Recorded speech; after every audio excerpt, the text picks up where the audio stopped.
ఘనపరచుదని స్తుతి పాడుచు నిన్నే ఘనపరచుచు ఆరాధించెదనిలో జీవించు. స్తుతి పాడుచు నిన్నే ఘనపరచుచు ఆరాధించెదనిలో జీవించుచు.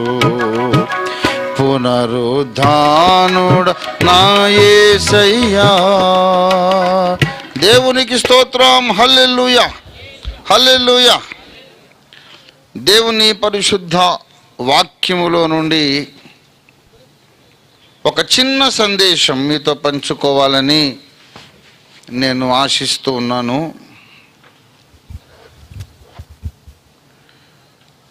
మొదటి సమూయేలు గ్రంథం, the book of first Samuel,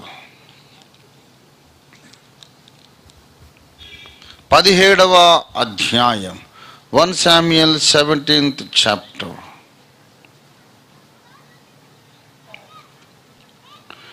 26వ వచనం, 26th verse.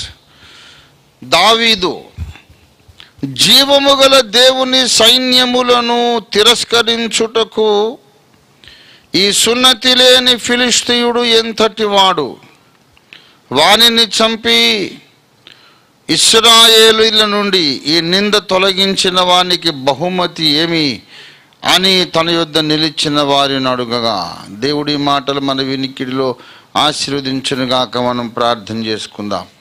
ప్రేమ కలిగిన మా మహాపరిశుద్ధ తండ్రి, మిక్కిలి గొప్ప ప్రభువ, జీవాధిపతి, సకలాశీర్వాదాల మూల కారణభూతుడా, ఈ ఆరాధన కూటమి ఇంత అద్భుతంగా ఆరంభ ప్రార్థన మొదలుకొని ఇంతవరకును ఈ ఘట్టము దనుక అద్భుత రీతిగా అనూహ్యమైన రీతిలో మీరు మాతో మాట్లాడుచు మమ్మను హెచ్చరించి బలపరుస్తూ దీవిస్తూ వెలిగిస్తూ మండిస్తూ నీ చిత్తమును మాకు తేటగా కనపరుస్తూ నీ ముఖ దర్శన చేత మమ్మను తృప్తిపరుస్తూ మమ్మను ఈ ఆరాధన కూటములో ఈ మజిలీకి తెచ్చినందుకు యేసయ్యా నీకు వందనాలు చెల్లిస్తున్నామయ్యా. మరొకసారి మళ్ళీ మమ్మను మీ పరిశుద్ధ శిలువ రక్తంతో బాగా కడిగి శుద్ధీకరించి మమ్మను మీరొక్కసారి వెలిగించి మండించి మమ్ము దర్శించండి. మేము నడుచుకోవలసిన మార్గం ఏదో మాకు చూపించండి, ఆ మార్గంలో మమ్ము నడిపించండి. చీకటి శక్తులని, ఆటంక శక్తులని యేసు నామములో మీరు మాకు ఇచ్చిన అధికారం చొప్పున గద్దించి బంధించి పారద్రోలు వేస్తున్నాం. నీ వాక్య అగ్నిని మాలోనికి పంపించండి. మీ పరిశుద్ధాత్మ అగ్ని కంచె మా చుట్టి వెయ్యండి. అందరితోనూ మాట్లాడండి, అందరికీ కన్నబడండి, మాతో మాట్లాడండి. యేసు పరిశుద్ధ నామంలో స్తుతించి వందనములతో ప్రార్థిస్తున్నాం తండ్రి. ఆమేన్, ఆమేన్, ఆమేన్. క్రీస్తునందు నాకు అత్యంత ప్రియులారా, ఇంకేదో ప్రసంగం చేద్దాం అనుకున్నాను. అన్ని మూలవాక్యము, క్రాస్ రెఫరెన్సులు అన్నీ మైండ్లో సిద్ధం చేసుకుంటున్నాను. అది వద్దులే, ఈ మాట చెప్పి ముగించమన్నాడు యేసయ్య. యేసయ్య చెప్పిన మాట వినాలి, లేకపోతే నాకు నష్టం, అందరికీ నష్టం. చిన్న మాట మీతో పంచుకోవాలని దేవుడు నన్ను ప్రేరేపించాడు. దావీదు భక్తుడు దేవుని చిత్తమును నెరవేర్చినటువంటి భక్తుడు, దేవుని ఇష్టానుసారుడు, దేవుని చిత్తానుసారమైన మనస్సు కలిగిన వాడు, దేవుడు ఎన్నుకున్నవాడు, దేవుడు కోరుకున్నవాడు. ఇన్ని మాటలు దావీదును గూర్చి బైబిల్ సెలవిస్తూ ఉంది. దయచేసి మొదటి సమూయేలు గ్రంథము 16వ అధ్యాయం 12వ వచనములో, అతడు రాగానే నేను కోరుకున్నవాడు ఇతడే అన్నాడు. He is the one I have chosen. నేను కోరుకున్నవాడు ఇతడే. ఎందుకు కోరుకున్నాడంటే మొదటి సమూయేలు 13వ అధ్యాయంలో 14వ వచనంలో, 1 Samuel 13th chapter 14th verse, యెహోవా తన చిత్తానుసారమైన మనస్సు గల ఒకనిని కనుగొని ఉన్నాడు. నా చిత్తమును అనుసరించిన మనస్సు అతనికి ఉన్నది. మనుషులందరికీ మనస్సు ఉన్నది. మనస్సు లేని మనిషి ఎవడు ఉండడు. అందరికీ మనస్సు ఉన్నది, కానీ ఈయనకో స్పెషల్ మనస్సు ఉన్నది. దేవుని చిత్తానుసారమైన మనస్సున్నది. దేవుని చిత్తమును జరిగించాలనే ఆశ కలిగిన మనస్సున్నది. దేవుని మనస్సులో ఉన్నటువంటి ఉద్దేశం నేను నెరవేర్చాలి అనే ఆశ కలిగిన మనస్సున్నది. 143వ కీర్తన 10వ వచనము దయచేసి చూడండి. నీవే నా దేవుడవు, నీ చిత్తానుసారముగా ప్రవర్తించుటకు నాకు నేర్పుము అని ప్రార్థన చేస్తూ ఉన్నాడు. నీవే నా దేవుడవు, నీ చిత్తానుసారంగా ప్రవర్తించటం నాకు నేర్పుము అని దావీదు భక్తుని యొక్క ప్రార్థన. దేవునికి ఒక చిత్తం ఉన్నది, దేవునికి ఒక ప్రణాళిక ఉన్నది, దేవునికి ఒక సంకల్పము, బృహత్తరమైన కార్యక్రమం ఉన్నది. అది నేను నెరవేర్చున్నట్లు, దానికి అనుకూలంగా నడుచున్నట్లు నాకు సహాయము చేయు, నాకు నేర్పించు. అది దావీదుకు ఉన్నటువంటి ప్రార్థన, దావీదు మనస్సులో ఉన్నటువంటి ఆశ. అలాంటి ఆశ కలిగిన వాడు గనుక దేవుడు దావీదును కోరుకున్నాడు. నాకు ఇష్టమైన మనుష్యుడు అతడు, నాకు కావాలి, నేను కోరుకున్నాను అని చెబుతూ ఉన్నాడు. ఎందుకు కోరుకున్నాడు అనేది ఇక్కడ ప్రశ్న. దేవుడు దావీదును కోరుకున్నాడు అని బైబిల్ ఎందుకు చెబుతుందంటే, అలాగ దేవుడు కోరుకునే వ్యక్తులు అన్ని తరములలో ఉంటారు, అన్ని ఊర్లలో, అన్ని దేశములలో, అన్ని జాతులలో ఉంటారు. దేవుడు కోరుకునే మనుష్యుడు, దేవుడు వాడుకునే మనుష్యుడు అనేవాళ్ళు అన్ని తరాలలో ఉంటారు. దయచేసి రోమా పత్రిక 11వ అధ్యాయము, రోమా పత్రిక 11వ అధ్యాయము దయచేసి 5వ వచనం. అలాగుననే అప్పటి కాలమందు సహితము, సహితం అంటే అర్థం ఏంటి? అప్పటి కాలమందు కూడా, అప్పటి కాలమందు కూడా కృప యొక్క ఏర్పాటు చొప్పున శేషము మిగిలి ఉన్నది, శేషము మిగిలి ఉన్నది. శేషం అంటే ఒక్కడే కాదు, ఒక్క మనిషి కాదండి. అంతకు ముందున్న భాగంలో చెబుతాడు చూడండి 4వ వచనంలో. అయితే దేవోక్తి ఏలియాతో ఏమి చెప్పుచున్నది? బయలుకు మోకాళ్ళు నన్ను 7,000 మంది పురుషులను నేను శేషముగా ఉంచుకొని ఉన్నాను. 7,000 మంది, 7,000 మంది. ఏలియాకు తెలియదు, నేనే దేవుని చేత ఏర్పాటు చేయబడిన వాడిని, నేను విర్రవీగొచ్చు. నాకు తెలియని వాళ్ళు 7,000 మంది ఉంటారు. వాళ్ళు నాకు తెలియదు, దేవునికి తెలుసు. నేను ఎక్కువ విర్రవీగి దేవునికి దుఃఖకరంగా ప్రవర్తిస్తే పర్లేదులే, నువ్వు రెస్ట్ తీసుకొని పక్కన పెట్టి వాడుకోవడానికి ఇంకో 7,000 మంది ఉంటాడు. ఎవడు యూనిక్ కాదు. నేను లేకపోతే దేవునికి దిక్కు లేదు, నన్ను కాకపోతే ఎవరిని వాడుకుంటాడు అనుకోవడానికి అవకాశం లేదు. అన్ని తరములలో, అన్ని దేశాలలో దేవుని లెక్క ఏంటో ఆయనకు తెలుసు. 7,000 మంది ఉన్నారు అని దేవుడు చెప్పిందాక ఏలియాకు ఐడియా లేదు. ఏలియా ఏమనుకుంటున్నాడు? నేను ఒక్కడిని మాత్రమే అంటున్నాడు. నువ్వు ఒక్కడు కాదురా బాబు, ఇంకా 3 మంది ఉన్నారు, నువ్వు అలాగా భ్రమలో బ్రతకొద్దని చెప్పాడు దేవుడు. దేవుడు కొంతమందిని అప్పటి కాలమందు సహితము కృప యొక్క ఏర్పాటు చొప్పున శేషముగా ఏర్పాటు చేసుకున్నాడు. నేను అప్పటి కాలమందు సహితము, అప్పటి కాలమందు సహితము అని ఇన్నిసార్లు చెబుతున్నా. ఎందుకో తెలుసా? ఇప్పటి కాలమందు సహితము శేషము ఉంటారని మనం గ్రహించాలి. దేవుని స్తోత్రం. అప్పటి కాలమందు సహితము దేవుని శేషము ఉన్నారు, ఇప్పటి కాలం ముందు సహితము దేవునికి శేషం ఉన్నారు. ఇంతకు దేవుని శేషం అంటే ఎవరు?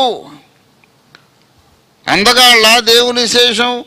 ఒడ్డు పొడుగు బాగున్నోళ్ళ, చదువుకున్న వాళ్ళ, ధనవంతుల, జ్ఞానవంతుల? ఎవరండి దేవుడు కోరుకున్నటువంటి శేషము అంటే? అక్కడ చెబుతున్నాడు రోమా పత్రిక 11వ అధ్యాయములో, దయచేసి 3వ వచనములో, ప్రభువా వారు నీ ప్రవక్తలను చంపిరి, వారు నీ బలిపీఠములను పడగొట్టిరి, నేను ఒక్కడనే మిగిలి ఉన్నాను. ప్రభువా తాతల నాటు నుండి వచ్చినటువంటి మా పిత్రార్జితమును వాళ్ళు కబ్జా పెట్టిరి, మా ఆస్తిని కొల్లగొట్టిరి, నన్ను నానా మాటలు దూషించిరి అని పర్సనల్ మ్యాటర్ చెప్పడం లేదు. నా ఆస్తి ఎవడో కొట్టేశాడు, నా డబ్బులు ఎవడో దొంగతనం చేశాడు, నన్ను దూషించాడు అని కాదు ఆయన బాధ. నీ బలిపీఠములను, నీ ప్రవక్తలను చంపిరి, నీ బలిపీఠములను పడద్రోసిరి. అంటే దేవుని కార్యములను గూర్చిన చింత ఎవరికి ఉన్నదో వాళ్ళు దేవుని శేషంలోకి వస్తారు. దేవుని స్తోత్రం కలుగును గాక.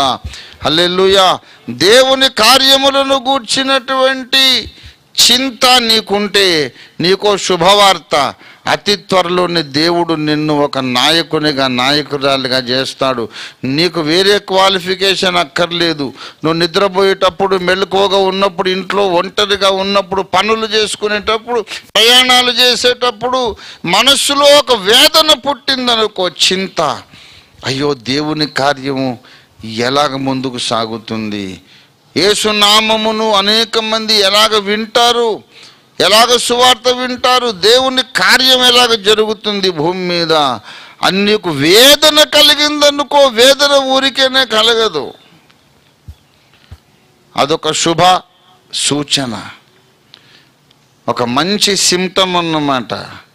నీ లోపల దేవుని కార్యాలు జరగాలనే బాధ, వేదన మొదలైందంటే దేవుని హస్తం నీ మీదకు వచ్చిందని అర్థం, అంతే. దేవునికి స్తోత్రం కలుగును గాక.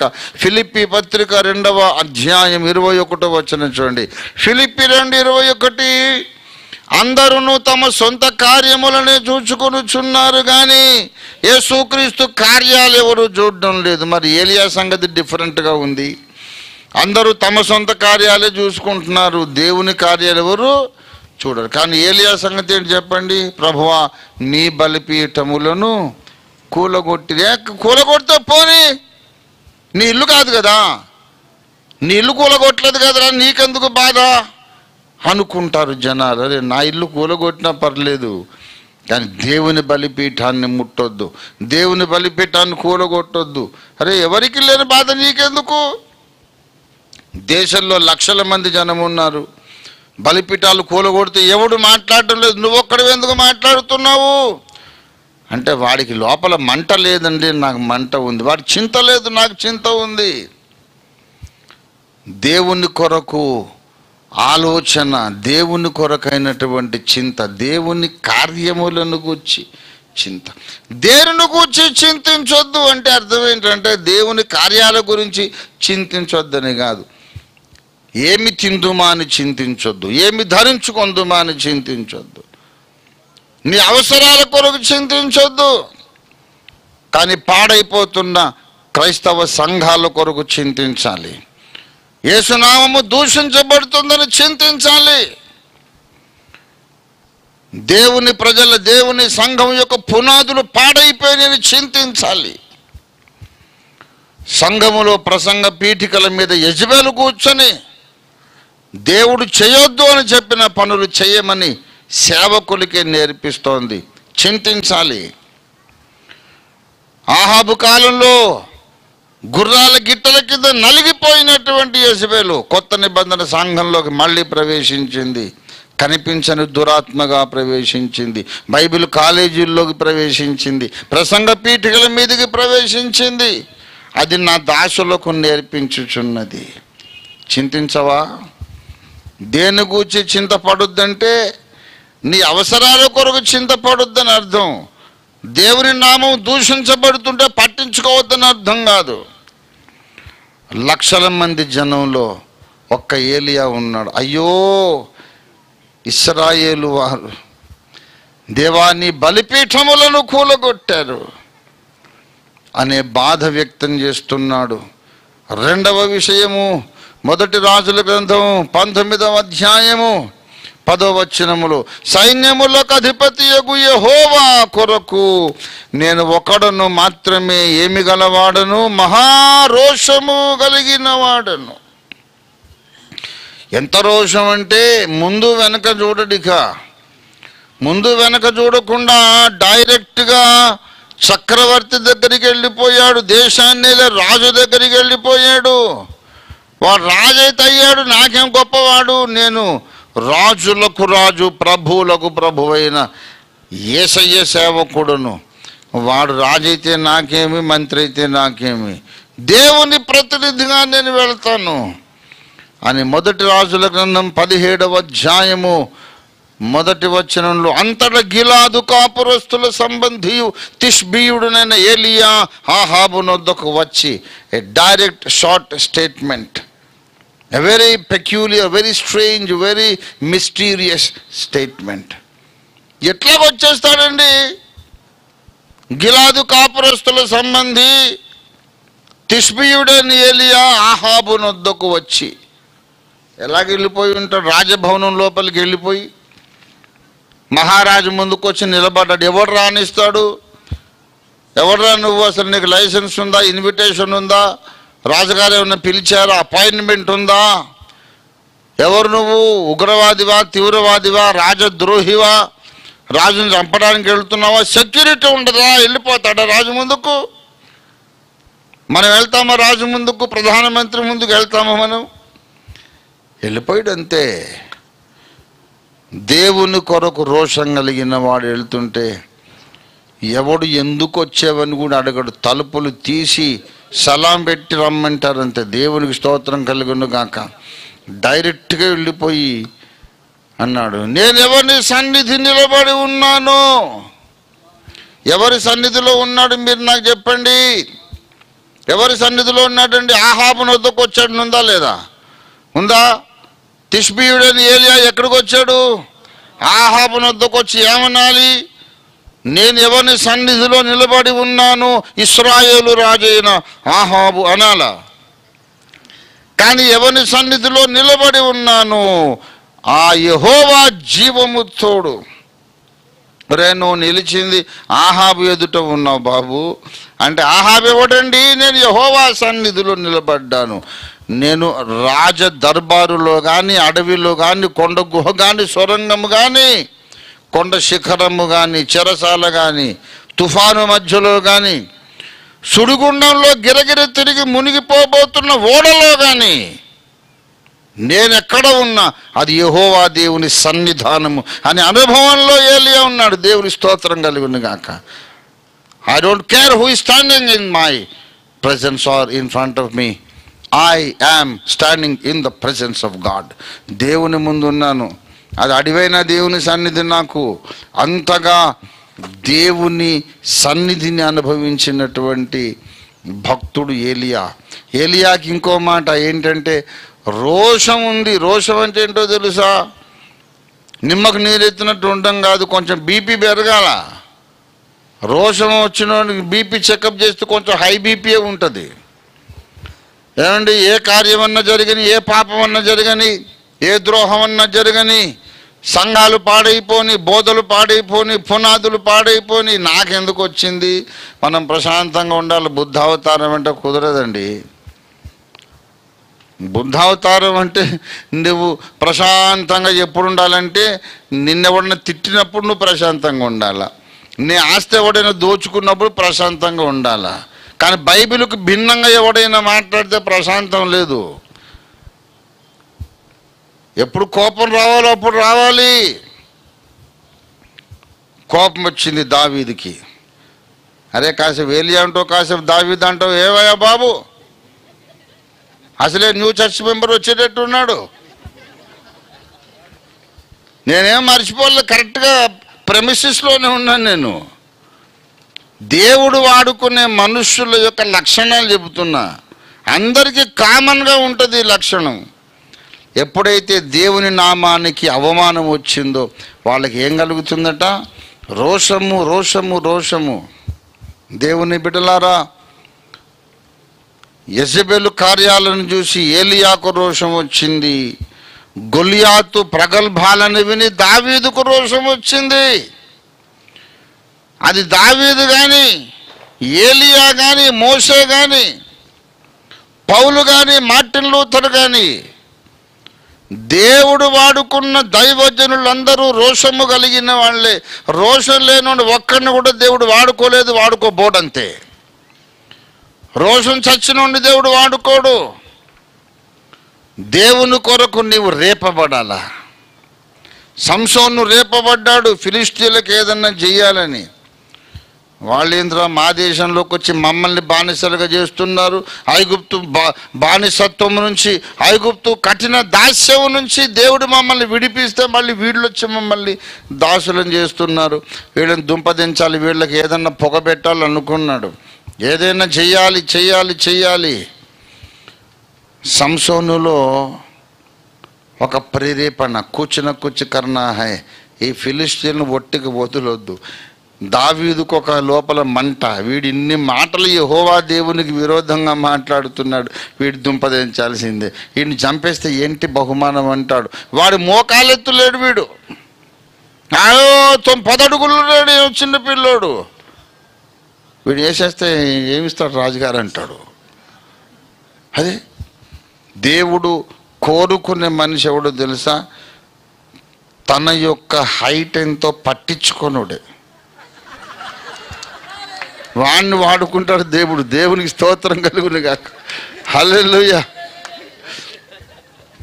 నాకు ఇంతే హైట్ ఉంది కదా అని బాధపడితే దేవుడు వాడుకోడు. అరే నువ్వు ఎంతుంటే అదే చాలు, దేవునికి స్తోత్రం కలుగును గాక. ఇంకో అడుగు తక్కువన్నా పర్లేదు, హైట్ తక్కువదే పర్లేదు బాబు, భక్తి తక్కువ కాకూడదు. హైట్ తక్కువదే పర్లేదు, ప్రార్థన తక్కువ కాకూడదు. హైట్ తక్కువలో పర్లేదు, దేవుని కొరకు రోషం తక్కువ కాకూడదు. దేవునికి స్తోత్రం కలుగును గాక. హల్లెలూయా. అరే నేను ఎట్లుంటే నీకెందుకు? ముందు అసలు వ్యవహారం ఏంటో అంత తెలుసు. నువ్వేంటి నా దేవునికి విరోధంగా మాట్లాడుతున్నావు ఏంట్రా? అరే ఎంత ధైర్యం నీకు? ఓన్లీ 5'4", 5'4" ఏంది, 4'5" అయినా పర్లేదు. ఇక్కడ మా దేవుడు మహాకాశము పట్టజాలని దేవుడు. నా హైట్ గురించి నువ్వు మాట్లాడుతున్నావు బేవకూఫ్. నా దేవుని హైట్ మాట్లాడరా నువ్వు? నా దేవుని హైట్ అంతా మహాకాశములు ఆయన పట్టజాలవు. దేవుని స్తోత్రం కలుగును గాక. హల్లెలూయా. హైట్ అంటే నేను తమాషా కన్నాను. నీ అయోగ్యతలు, నీకున్న బలహీనతలు, నీకున్న పరిమితులు అవి ఏం పట్టించుకోకు. నేను చెప్తున్నాను, నేను ఇట్లా కదా, నాకు చదువు రాదు కదా, నేను అందగాడిని కాదు కదా, లేకుంటే నేను నల్లగా ఉంటా కదా, నేను తెల్లగా ఉంటా కదా, ఈ మాట్లాడినంతసేపు నేను దేవుడు పక్కన పెట్టేస్తాడు. Don't be mindful about what you are. నీకున్న క్వాలిఫికేషను అదెవడు అడిగాడు? నాకు తెలివి లేదంట. తెలివైనవాడు కావాలని అడిగాడు ఆయన? అడిగాడా? దేవునికి ఎవరు కావాలో చెప్పండి. దేవునికి కావలసింది జ్ఞానవంతులు, చాలా సమర్థులు కాదు.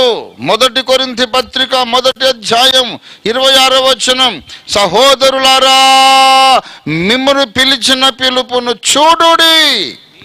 Consider what kind of a call God has called you. మిమ్మును పిలిచిన పిలుపును చూడుడి.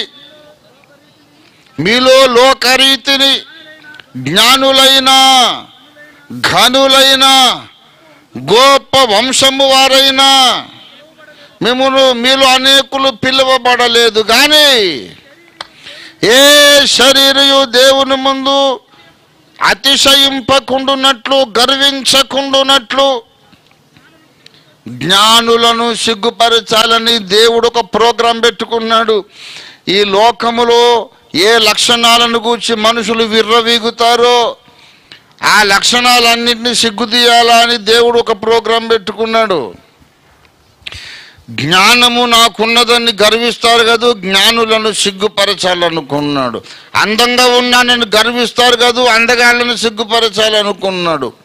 బాగా చదువుకున్నానని గర్వపడతారు కదా, చదువుకున్న వాళ్ళను సిగ్గుదీయాలనుకున్నాడు. అందుకొరకనే వెళ్ళి చేపలు పట్టుకునే వాళ్ళని పిలిచాడు, రండర్రా మిమ్మల్ని మనుషులను బట్టి జాలరులుగా చేస్తాను. నన్నెందుకు ప్రభువా, చదువు లేదు, నాకు జ్ఞానము లేదు, చేపలు పట్టుకునేవాడిని. చదువుకున్న వాళ్ళు యూనివర్సిటీలో ఉన్నారు, ఎల్లునైనా చదువుకున్న వాళ్ళు చాలామంది పట్టణంలో ఉన్నారు, సమాజ మందిరాల్లో ఉన్నారు. కాదు కాదు కాదు కాదు వాళ్ళందరూ సిగ్గుదీయటానికి నీ దగ్గరకు వచ్చారు. నువ్వు గొప్పడు అని కాదు, వాళ్ళందరూ రేపు షేమ్ అయిపోవాలి. నేను ఇంత చదువుకొని ఇంత జ్ఞానము కలిగి ఇంత గొప్ప వంశంలో పుడితే దేవుడు నన్ను పక్కన పెట్టాడు, వాడిని వాడుకున్నాడు ఏమిటి అనుకోవాలి. దేవుడు తీసుకున్నటువంటి తీర్మానం, దేవుడు చేసిన శపథం, జ్ఞానులను సిగ్గుపరుచుటకు దేవుడు ఈ లోకంలో వెర్రి వారిని ఏర్పాటు చేసుకున్నాడు. నువ్వు వెర్రిదాన్ని నువ్వు అనుకుంటే నువ్వే యేసయ్యకు కావాలా, నువ్వు వెర్రివాడిని నువ్వు అనుకుంటే నువ్వే యేసయ్యకు కావాలా. నువ్వు వెర్రవుడువా, చదువు లేదు, జ్ఞానం లేదు, సరిగ్గా మాట రాదా, నువ్వే. నీ కొరకు ఎదురు చూస్తున్నాడు ఆయన, నీ కొరకు ఎదురు చూస్తున్నాడు. ఎప్పుడు నిన్ను కూర్చుని నువ్వు కించపరుచుకోవద్దు, తక్కువ చేసుకొని మాట్లాడుకోవద్దు. నాకేం తెలివి లేదు, నేను ఎలాగ వాడబడతానండి, నేనేం చేస్తానండి అనుకోవద్దు. దేవునికి కావలసిన క్వాలిఫికేషన్లు వేరు, దేవుని కార్యాలను గూర్చిన చింత. నా దేవుణ్ణి ఎవడైనా తక్కువ చేసి మాట్లాడితే నాకు భగ్గుమని గుండెలు మండిపోయి రోషము. దేవుని కార్యాల కొరకు చింత, దేవుని కొరకైన రోషము, దేవుడు ఎంత గొప్పవాడు అన్న జ్ఞానము, ప్రత్యక్షత. నా క్వాలిఫికేషను, నా స్థితిగతులు అసలు పట్టించుకోనక్కరలేదు అన్నటువంటి తీర్మానం. నేను ఎట్లా కనబడుతున్నా, నాకున్నటువంటి క్వాలిఫికేషన్ ఎంత అనేది పట్టించుకోవద్దు. దేవుడు వాడుకోవాలి అనుకుంటే నీ హైటు, నీ చదువు, నీ తెలివి ఏమి పనికిరాదు, ఏది చూడడు ఆయన. వీడికి నా కార్యాల గురించి చింత ఉన్నదా లేదా, నన్నెవడైనా దూషిస్తే వీనికి గుండెలు భగ్గున మండుతున్నాయా లేదా అని మాత్రమే చూస్తాడు. నేను యెహోవా కొరకు రోషం గలవాడను అని చెప్పగలిగిన ప్రతి ఒక్కరిని దేవుడు ఎత్తి పట్టుకుంటాడు, తన చేతిలో ఒక ఖడ్గములాగా వాడుకుంటాడు. దేవుని స్తోత్రం కలుగును గాక. హల్లెలూయా. వై రివైవల్ టారీస్ అనే పుస్తకంలో లెనార్డ్ రావెన్హిల్ గారు ఒక మాట అన్నారు. ఎంతమంది ఆ బుక్ చదివారు? I want to see your hands. చదవాలా? You must and should read that book. Next to the Bible you have to read that book. ఏం పేరు చెప్పాను? వై రివైవల్ టారీస్, ఉజ్జీవం ఆగిపోతుంది ఎందుకు అనేది. చిన్న పుస్తకం నా దగ్గర ఉంది, నేను దాన్ని 100 సార్లు ఎప్పుడో చదివేసి, తర్వాత ఇంకా కూడా ఎక్కువ చదివాను. అందులో లెనార్డ్ రావెన్హిల్ గారు అంటారు, ఒకసారి బ్రిటిష్ సైన్యంలో ఒకడు మామూలు సైనికుడు, కమాండర్, ఒక దళం కమాండర్ను పోయి చెంప మీద కొట్టాడట. బ్రిటిష్ ఆర్మీలో దానికి పనిష్మెంట్ ఏంటి తెలుసా? తలకాయ నరికేయాల. తలకాయ మెడకాయ మీద కత్తి పెట్టేసి నరికేయాలి, చాప్ ఆఫ్ ద హెడ్. శిరచ్ఛేదనము దానికి శిక్ష. తీసుకెళ్ళి మహారాణి ముందు నిలబెట్టారు. మహారాణి అడిగింది, నువ్వు బ్రిటిష్ సైన్యములో సైనికుడుగా ఉండి కమాండర్ మీద చేయొచ్చా? దీనికి శిక్ష ఏంటో నీకు తెలుసా? తెలీదా? సైన్యంలో చేరినప్పుడే చెప్తారు కదా, ఎవడైనా ఎట్టి పరిస్థితుల్లోనైనా కమాండర్ మీద, పై అధికారి మీద చేయి లేపకూడదు. లేపితే ఆ దినము నీ జీవితానికి ఆఖరి రోజు అవుతుంది, నువ్వు చచ్చిపోతావు. నీకు తెలీదా? ఎందుకు ఈ పని చేసావని అడిగింది మహారాణి. I know your excellency, I know I know that they will kill me. కానీ అతడిని నేను ఎందుకు చేయలేపానంటే, మా అమ్మను దూషించి ఒక మాట అన్నాడు ఆయన.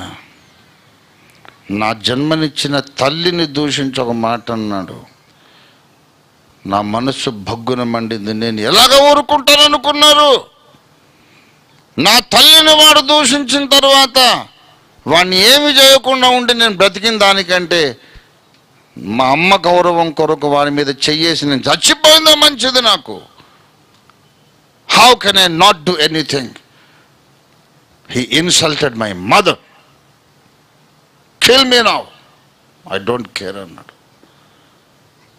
చరిత్రలో జరిగిన విషయం ఇది. ఈ మాట చెప్పి లెనార్డ్ రావెన్హిల్ గారు అంటాడు, మా అమ్మను తిట్టాడు కనుక నేను ప్రాణాలకు తెగించి తిరగబడతానని ఓ సైనికుడు అనుకున్నాడు. నా దేవుని వాక్యం ఇవాళ దూషించబడుతుంది, నేను ఎలాగ మౌనంగా ఉండాలి? How can I keep quiet and silent? Bible దూషించబడుతుంది, యేసు నామము దూషించబడుతుంది. ఎలా ఊరుకోవాలి?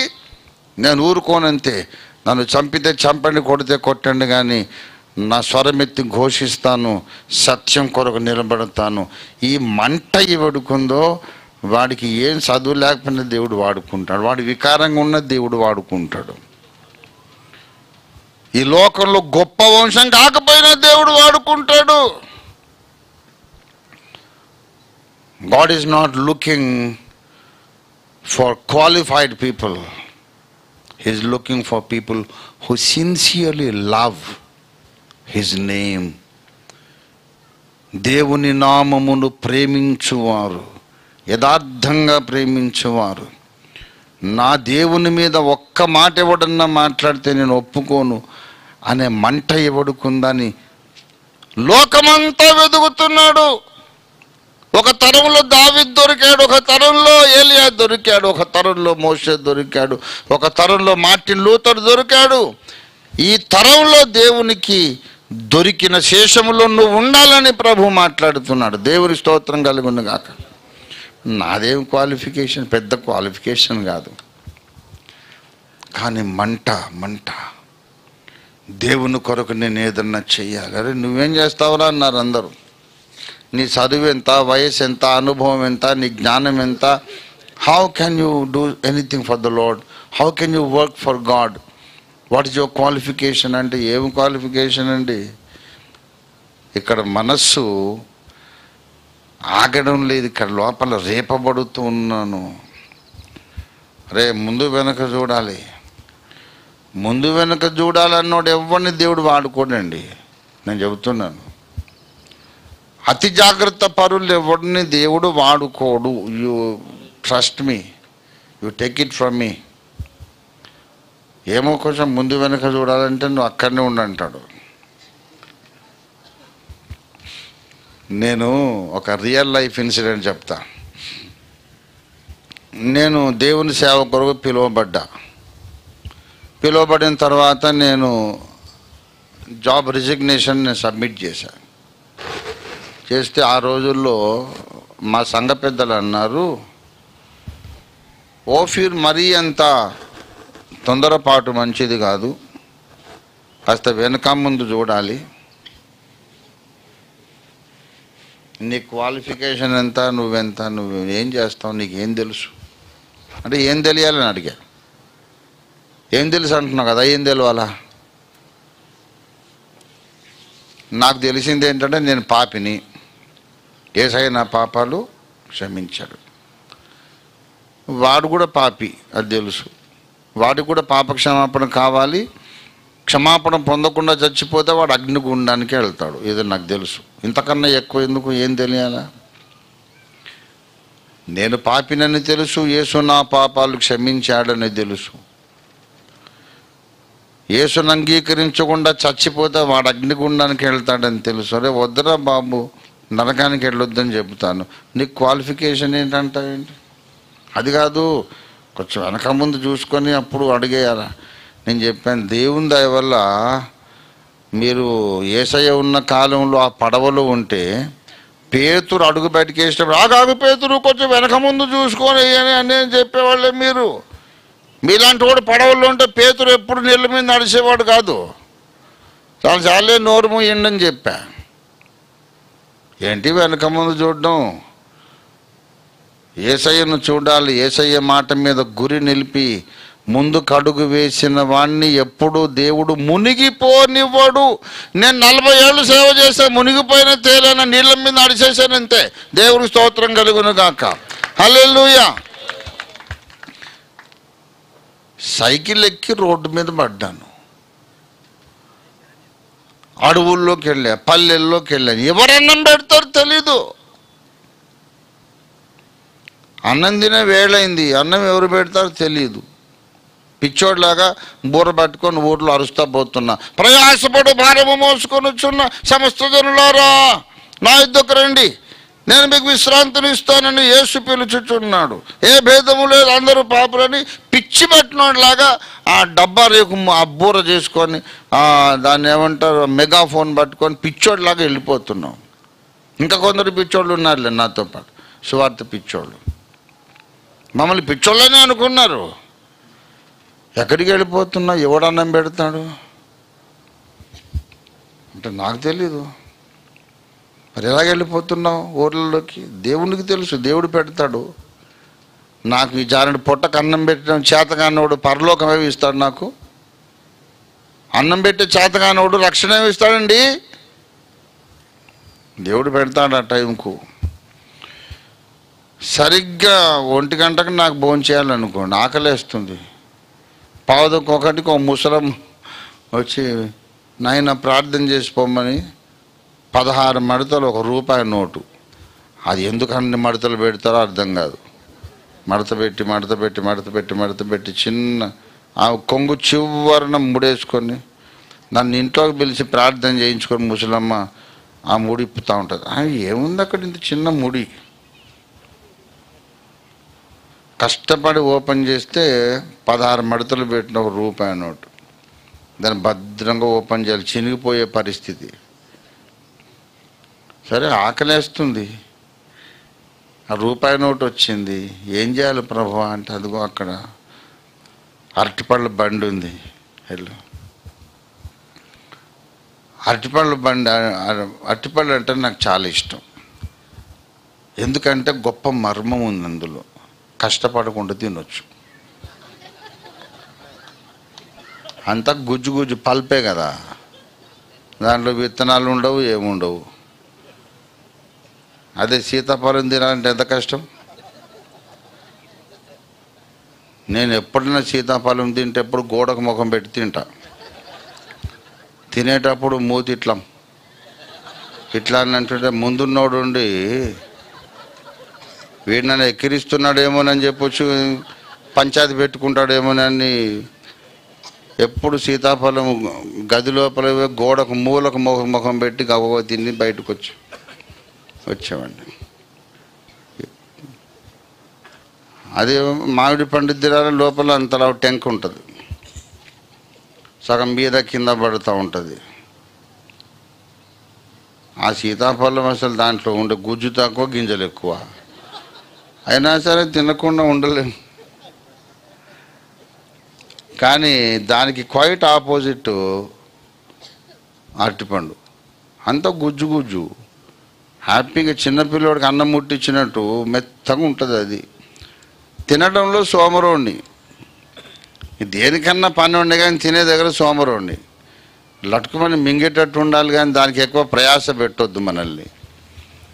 అందుకని అరటిపళ్ళు అంటే ఇష్టము, మిరపకాయ బజ్జీలు అంటే ఇష్టము, పకోడీలు అంటే ఇష్టము. కొంచెం నూనెలో ఫ్రై అయింది.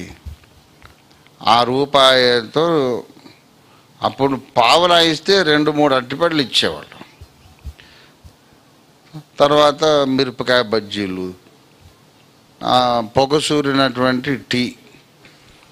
టీ తాగడం మంచిది కాదు హెల్త్కి అంటారు. కానీ ఏదో గొంతు కొంచెం వేడిగా, గొంతులో కొంచెం కఫం రాకుండా, గొంతు బొంగురు పోకుండా ఉంటుందని వేడి టీ తాగడం.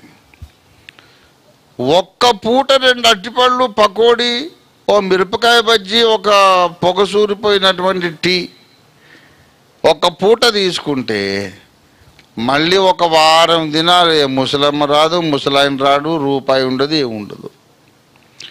ఒక్కరోజు 2 అరటిపళ్ళు తిన్న బలంతో 1 వీక్ సైకిల్ తొక్కించాడు యేసయ్య. మామూలుడైతే మూర్చిపోతాడు. ఎలాగ నన్ను బతికిస్తున్నావు తండ్రి అని ఒక్కసారి అడిగా. ఇది కూడా లేకుండా మోషన్ బ్రతికించలేదా అన్నాడు ఆయన. నీకు కనీసం అరటిపళ్ళ బండి ఉందిరా, సీనాయి కొండ మీద ఏముంది, రాళ్ళ రప్పలు తప్ప. దేవుడు బ్రతికించేసాడంతే. దేవుని బిడ్డలారా, దేవునికి నీలో ఏది అక్కర్లేదు. ఒక విషయం చెబుతున్నా, బాగా విని గుర్తుపెట్టుకోండి. నీకు తెలివి లేకపోతే దేవుడు తెలివి ఇవ్వగలడు. బలము లేకపోతే నీకు బలమునివ్వగలడు. నీకు ఏమి లేకపోయినా నీకు ఇవ్వగలడు. డబ్బు లేదనుకో, డబ్బు ఇవ్వగలడు.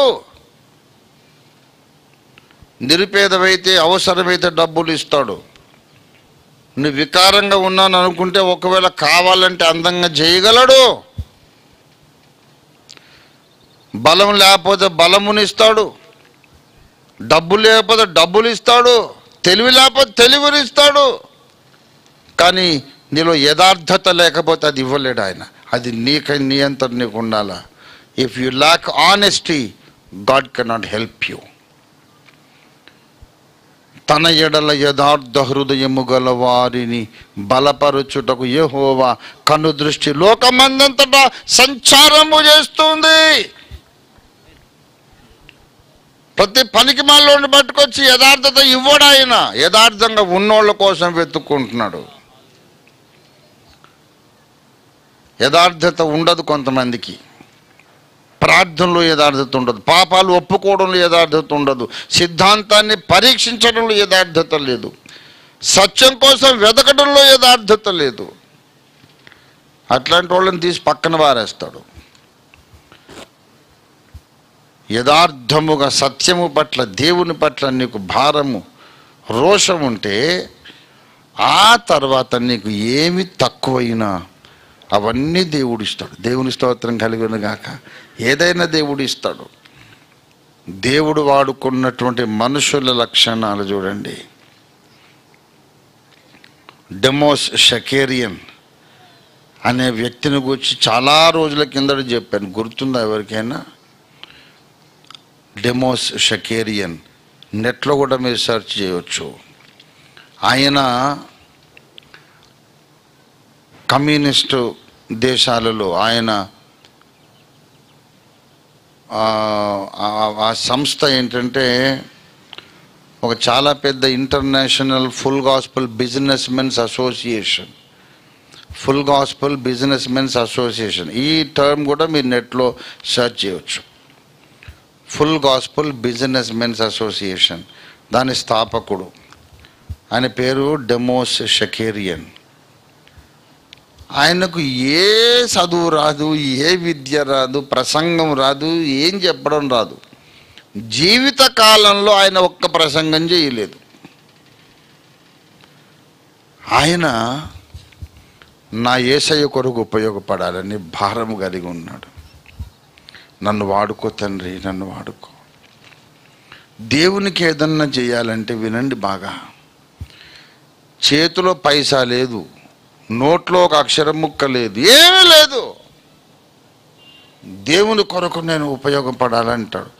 ఏం చేస్తావు, ఎలా చేస్తావురా, నీ బ్రతుక్కి దేవుని సేవ ఒకటా అని అందరూ దూషించారు. ఆయన ఏం చేశాడంటే ఎక్కడో కష్టపడి అప్పు చేసి ఒక బర్రెను కొనుక్కున్నాడు. బర్రెను కొనుక్కొని ఇల్లు తిరిగి ఆ పాలు పోసి వచ్చిన డబ్బులో నమ్మకంగా దశం భాగం ఇవ్వడం మొదలుపెట్టాడు. దేవుడు ఆశీర్వదించి 4 గేదెలైనాయి, 100 గేదెలైనాయి, కొన్ని వందల గేదెలైనాయి. పెద్ద పాల వ్యాపారం అయిపోయాడు, కోటీశ్వరుడు అయిపోయాడు. ఇన్ని కోట్లు నేను తినలేను కదా, గనక వ్యాపారస్తులు దేవుని కొరకు వాడబడాలి అని భారము కలిగిన సక్సెస్ఫుల్ బిజినెస్ మెన్ అందరము పరిశుద్ధాత్మను పొందిన వాళ్ళము ఒక అసోసియేషన్ అయిపోదాం అని అందరిని సమకూర్చి ఒక ఇంటర్నేషనల్ ఆర్గనైజేషన్కు ఆయన స్థాపకుడైనాడు.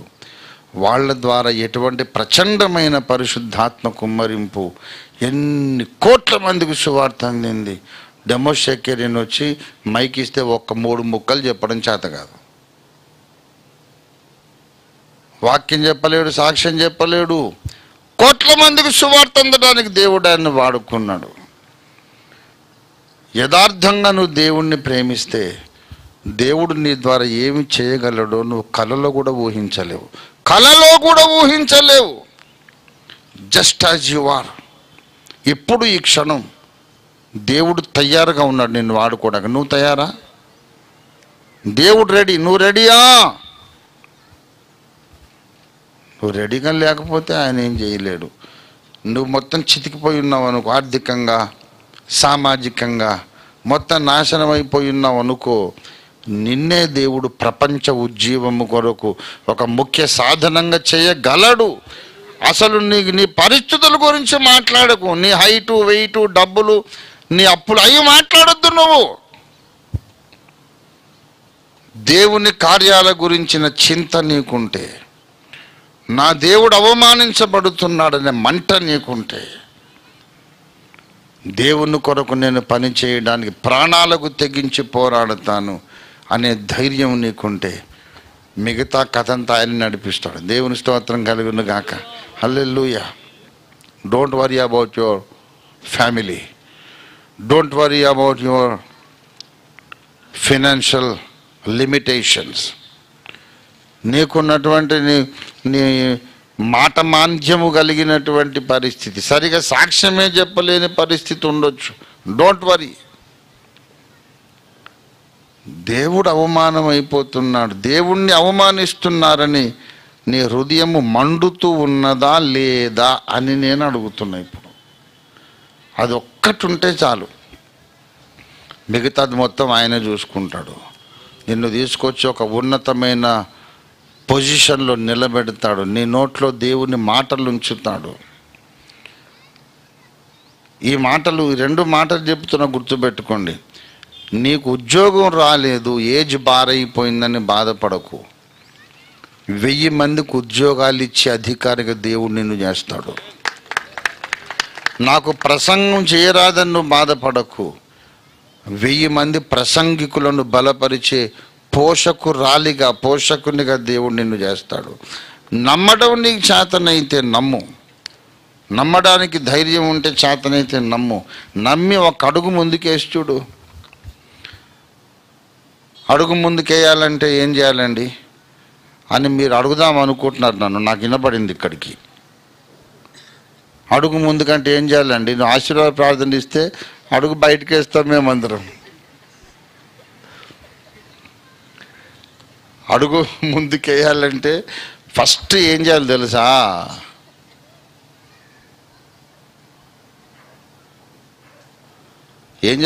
ఫస్ట్ నీ బలహీనతలు, నీ అయోగ్యతలు, నీకున్న లోపాల గురించి నువ్వు మాట్లాడడం మానేయాలి. First of all stop all negative talk about your self.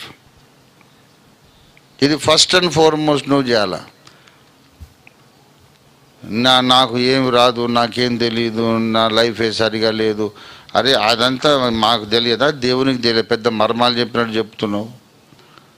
కొంతమంది నిలబడి నాలో ఏ యోగ్యత లేదు అని చెప్తుంటారు. మరి ఉన్నదని ఎవడన్నాడు? నీలో యోగ్యత ఉందని మేమనుకున్నామా? నువ్వెందుకు అనుకుంటున్నావు? మాకు తెలుసు. ఎందుకంటే మాకు కూడా లేదు కాబట్టి మాకు తెలుసు. నువ్వు ఓవర్గా తగ్గించుకొని నేను వేస్ట్ ఫెలో, నువ్వే ఎవడు వేస్ట్ ఫెలో కాదు.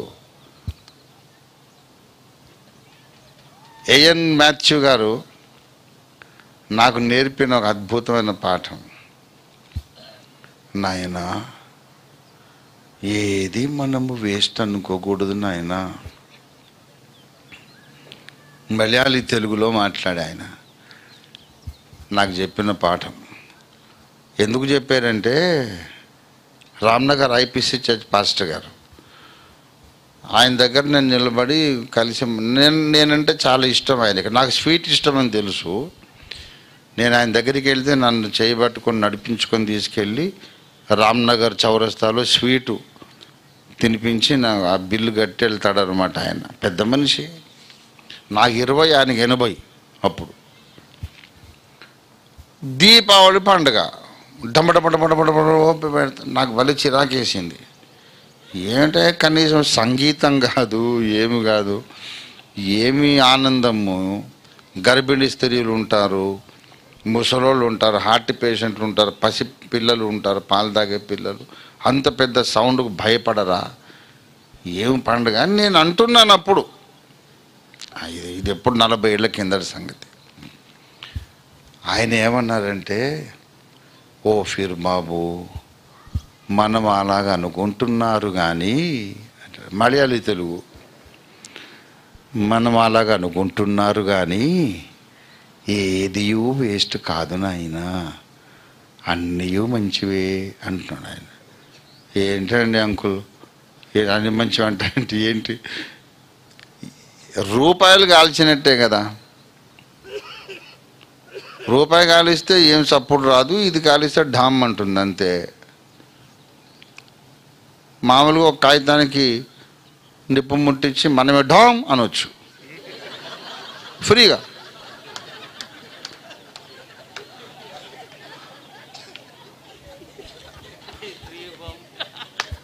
ఫ్రీ బాంబులు.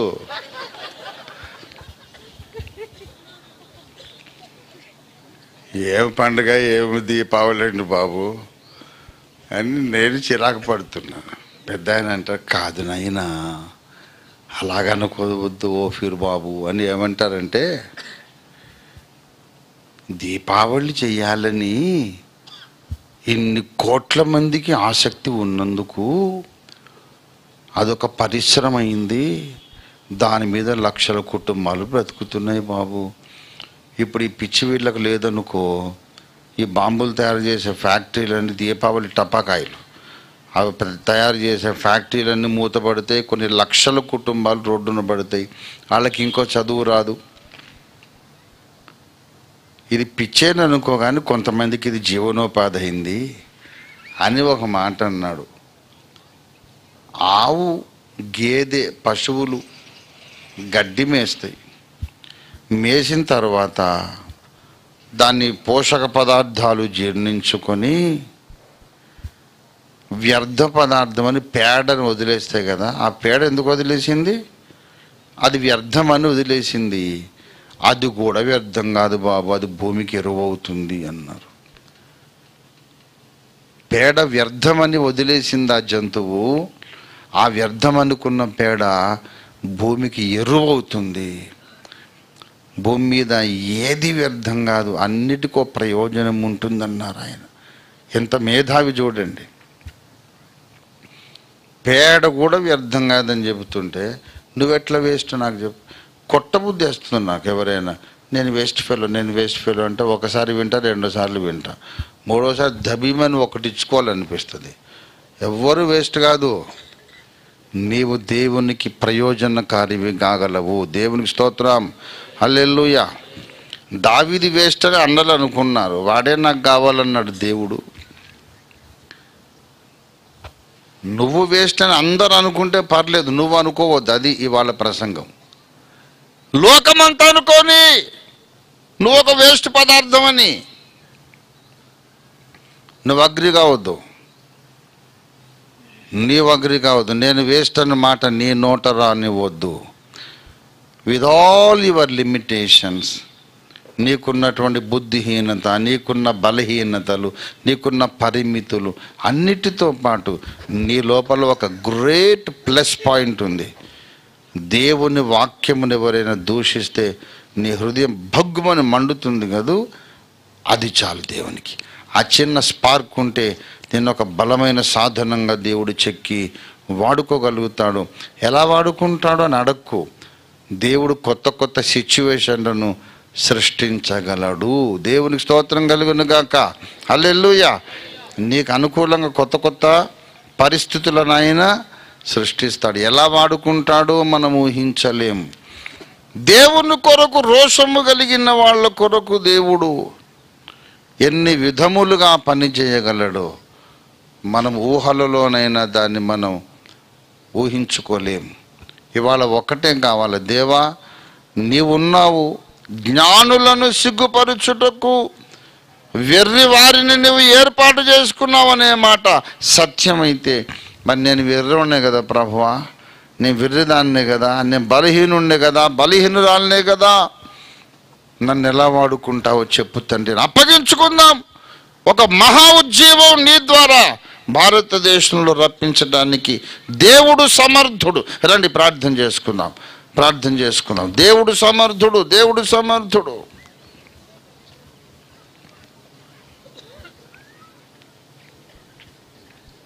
అందరము కన్నులు మూసుకొని రెండు చేతులు ఆకాశము తట్టు పైకెత్తి పరలోక సింహాసనాన్ని ముట్టుకొని ప్రార్థన చేద్దాం.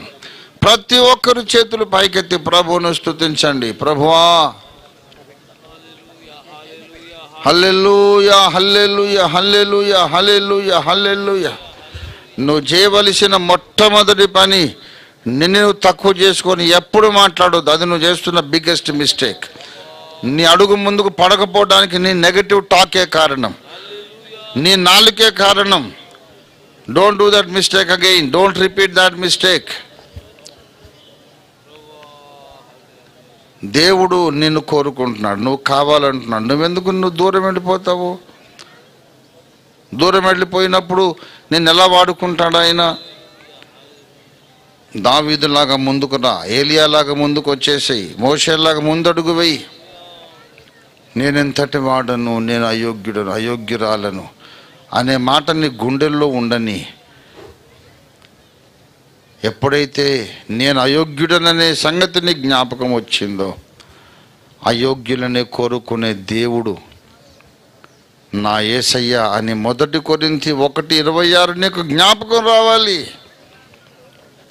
నేను అయోగ్యుడను, అయోగ్యురాలను అనుకున్నప్పుడు ఇలాంటి వాళ్ళని నేను కోరుతున్నాడనే మాట జ్ఞాపకం చేసుకో. నువ్వే కావాలి, నువ్వే కావాలి, నువ్వే కావాలి. ఈ లోకము రక్షించబడాలి, సంఘము సంస్కరించబడాలి, యెజబెలు బోధలు పెకలించి వేయబడాలి, సత్యబోధ నిరూపించబడాలి. ఈ కార్యాలు చేయడానికి దేవునికి నీవే కావాలి, నీవే కావాలి. శరీర రూపాన్ని బలహీనుడు కావచ్చు, బలహీనురాలు కావచ్చు, కానీ దేవునికి నువ్వు కావాలంతే. నువ్వు కావాలి దేవునికి. నువ్వు ధైర్యంగా ముందడుగేస్తే నిన్ను దేవుడు ఒక ప్రచండమైన ఆయుధంగా వాడుకుంటాడు. హల్లెలూయా, హల్లెలూయా, హల్లెలూయా, హల్లెలూయా, హల్లెలూయా. ఓ రబార శరదర రబార సకందర రబారాసి. హల్లెలూయా, హల్లెలూయా, హల్లెలూయా, హల్లెలూయా, హల్లెలూయా, హల్లెలూయా, హల్లెలూయా, హల్లెలూయా. Let thy fire come down, O Lord. Let thy fire come down. Let everyone have the baptism of fire, O Lord. Hallelujah, hallelujah, hallelujah, hallelujah, hallelujah. Hallelujah. Rikhala darabara rabashara rakarandala rabarasi. Hallelujah, hallelujah, hallelujah, hallelujah, hallelujah. ఎండిన ఎముకల లోయలో దీర్ఘదర్శి ప్రవచించెను. ఎండిన ఎముకల లోయలో దీర్ఘదర్శి ప్రవచించెను. ఆ దేవుని శక్తి దిగిరాగా ఎముకలే బ్రతికెను. ఆ దేవుని శక్తి దిగిరాగా ఎముకలే బ్రతికెను. దైవ సత్యమును చాటి ఒక సైన్యమై నిల్చెను. ఆమేన్, ఆమేన్. దైవ సత్యమును చాటి ఒక సైన్యమై నిలిచెను. గ్లోరీ, హల్లెలూయా, హల్లెలూయా. స్తోత్రం, స్తోత్రం, ఆమేన్.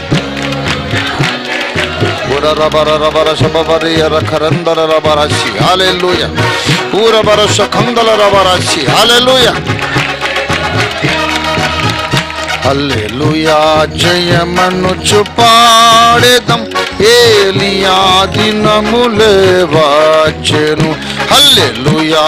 జయమనుచు పాడెదం, ఏలియా దినములే వచ్చెను, దుర్బోధలెల్ల నశింపగ వాక్యాగ్ని ధరకు దిగి వచ్చెను, దుర్బోధలెల్ల నశింపగ వాక్యాగ్ని ఉరరబ శందరరబర హురదరరబర శిఖరరబర శఖరందలరబర. ఆమేన్ ఆమేన్. హల్లెలూయా హల్లెలూయా హల్లెలూయా హల్లెలూయా. ఫరో రాజు దర్బారునందు దీర్ఘదర్శి ప్రవచించెను, ఫరో రాజు దర్బారునందు దీర్ఘదర్శి ఈ లోకమతముల కర్రలన్నీ మృంగివేయబడెను, లోకమతముల కర్రలన్నీ సత్యమైన ఉపదేశదండమే ప్రబలమై నిలిచెను. గ్లోరీ. ప్రబలమై నిలిచెను. హల్లెలూయా హల్లెలూయా హల్లెలూయా హల్లెలూయా హల్లెలూయా. పురరబరబర శబబరర్యర కరందలరబరాసి. హల్లెలూయా జయమనుచు పాడెదం ఏలియా. హల్లెలూయా జయమన్ పురంఖరబర శిఖందలరబరస్య ఔరబరర్యా కరందలరబరస్య. దుర్బోధలెల్ల నశింపగ వాక్యాగ్ని ధరకు. స్తోత్రం. హల్లెలూయా.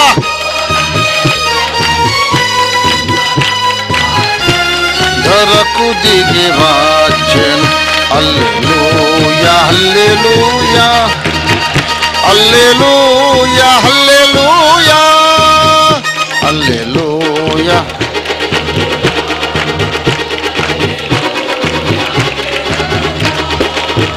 హల్లెలూయా జయమనుచు పాడెదం. హల్లెలూయా జయమను.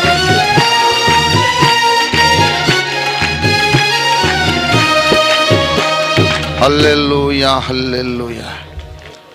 నేనెందుకు పనికిరాను, నేనేమీ చెయ్యలేననే మాట నువ్వు ఇంకొక్కసారి ఎప్పుడు పలుకవద్దు.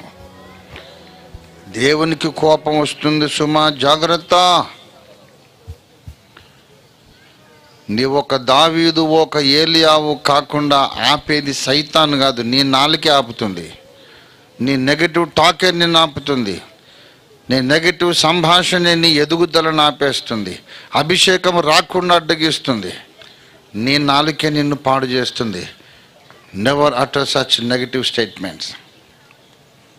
Everything is possible. All things are possible in the name of Jesus. It is possible for us to become holy, anointed, powerful. ఇది సాధ్యం సాధ్యం సాధ్యం. నువ్వెవరివైనా సరే, నువ్వు బొగ్గులాగా ఉండొచ్చు, ఏసై ముట్టుకుంటే వజ్రం అయిపోతావు. హల్లెలూయా హల్లెలూయా హల్లెలూయా హల్లెలూయా హల్లెలూయా హల్లెలూయా హల్లెలూయా హల్లెలూయా హల్లెలూయా హల్లెలూయా. నువ్వు చేయాల్సిన మొట్టమొదటి పని, వేయాల్సిన మొట్టమొదటి అడుగు, నిన్ను తక్కువ చేసి మాట్లాడడం నువ్వు మానేయాలి. నీకేమి లేకపోయినా దేవుడు ఇస్తాడు. ఏది తక్కువైనా అది దేవుడు నీకు ఇస్తాడు. యథార్థమైన ప్రేమ దేవుని మీద నీకు లేకపోతే అది నీవే తెచ్చుకోవాలి. దేవుడు ఇచ్చేది కాదు, దేవుడు ఇవ్వగలిగేది కాదు. బలవంతాన దేవుడు నీకు ఆ ప్రేమను పుట్టిస్తే నువ్వు ఒక కంప్యూటర్ అయిపోతావు, వ్యక్తివి కాదు. If by force God can create love for God in your heart, if God does it by force, you are no more an individual, you shall become like a computer, a programmed computer, and you lose your individuality. God shall never do that. Use your discretion and start loving God. నీకున్న విచక్షణను ఉపయోగించి నీ స్వేచ్ఛాపూరితంగా free వీల్తో యేసయ్యను ప్రేమించడం మొదలుపెట్టు. అది ఒక్కటి చాలన్న మాట నమ్ము. నీవు ఒక అద్భుతమైన ఆయుధానివి. కాకపోతే అప్పుడు అడుగు. దేవుడు నిన్ను అద్భుతంగా బలపరచాలని ఆశపడుతున్నాడు. దేవునికి నువ్వే కావాలి. నువ్వే కావాలి. హల్లెలూయా, హల్లెలూయా, హల్లెలూయా, హల్లెలూయా. ప్రేమ కలిగిన మా మహాపరిశుద్ధ తండ్రి, జీవము కలిగిన మా మిక్కిలి గొప్ప దేవానికి స్తోత్రం. నీ వాక్యం పంపించినందుకు నీకు వందనాలు. ఇక్కడ ఉన్న వాళ్ళలో ప్రతి ఒక్కరు కూడా నీ చేతిలో బలమైన సాధనాలుగా, ఈ తరంలో దావీదులు, మోషేలు, ఏలియాల వలె, పరాక్రమము గల బలాఢ్యుడైన గిద్యోను వలె, ప్రిస్కిల్ల వలె, దెబోరా వలె ఈ తరములో ఉవ్వెత్తున సముద్ర తరంగముల కంటే ఉవ్వెత్తున ఎగిసి నీ కొరకు వాడబడి బలమైన పని చేసి ఫలించుటకు సహాయం చేయమని యేసు పరిశుద్ధ నామంలో స్తుతించి ప్రార్థిస్తున్నాం తండ్రి. ఆశీర్వాద ప్రార్థన ఇవ్వడం లేదు. అందరము లేచి నిలుచుండి ఒక special prayer for president Trump ఆ సేవకులందరం కలిసి చేయాలని ఒక రిక్వెస్ట్ వచ్చింది. Come on, let us pray. I would like to invite Pastor Lavi and other leaders also here. ఇది వెనక్కి పెట్టేసండి అనేది. హల్లెలూయా. అందరం చేతులెత్తి. Yeah, we can go there and the camera. Yeah. Live ఉంచాలి కదా. లైవ్ ఉంచాలి. హల్లెలూయా, హల్లెలూయా, హల్లెలూయా, హల్లెలూయా. We come there, we pray with the congregation. Hallelujah, hallelujah, hallelujah. Praise the Lord.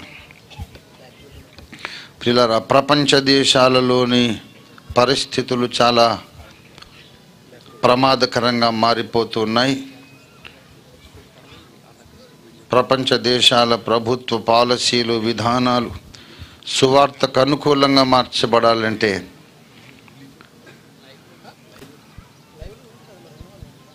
వద్దా? Okay, you can stop it.